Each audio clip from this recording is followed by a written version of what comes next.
ما کاری نداریم و اصلا به من ربطی نداره که کی چی کار میکنه کی چی کار نمیکنه. فایت اول قرار رو ببینیم و همه فایت ها رو باید نقد و بررسی کنیم دیگه.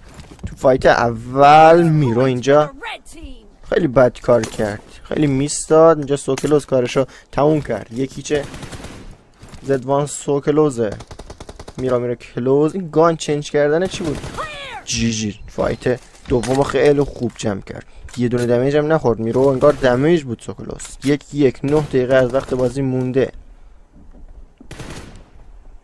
حس میکنم میرو گرم نیست، داره هول هولکی بازی میکنه. اسپراهای پشت سر هم، فری فایرهای خوشگل. یه تک هد مشتی زد سوکلوز. پوینت دوم هم داد. میرو اینجا